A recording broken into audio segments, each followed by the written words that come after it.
लगभग 450 स्पेसीज है सांप का यानी कि सांप का वैरायटी इंडिया में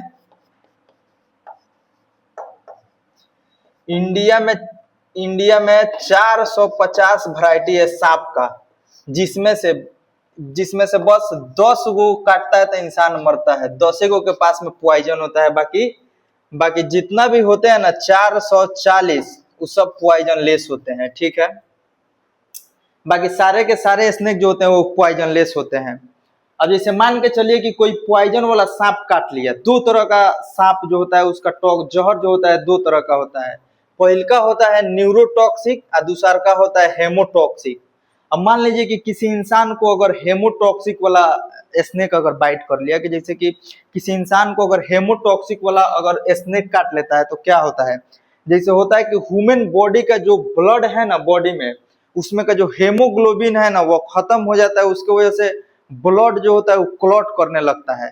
और जब क्लॉट करने लगता है का मतलब जब धक्का लगता है जमने ब्लड का, तो इसके वजह से जो हार्ट है वो प्रॉपर ढंग से काम नहीं कर पाता है, इसलिए इंसान का हार्ट अटैक आ जाता है और इंसान डेथ कर जाता है, ठीक है। तो देखिए अगर मान के चलिए कि ये जो होता है हेमोटॉक्सिक वेनम होता है। अगर किसी इंसान को अगर सांप काट लिया है तो उसके इलाज के लिए उसको हॉस्पिटल में ले जाइए। ये नहीं जो कि जो मूवी में देखते हैं, फिल्म में देखते हैं कि सांप काट लिया, लाओ रे इधर, चूस रहे हैं सांप के पॉइजन को बाहर फेंक रहे हैं, वैसे नहीं। अगर किसी इंसान को अगर स्नेक काटता है तो उसको डायरेक्ट ले जाइए हॉस्पिटल ले जाइएगा, तो जो डॉक्टर होता है उसको देता है एंटी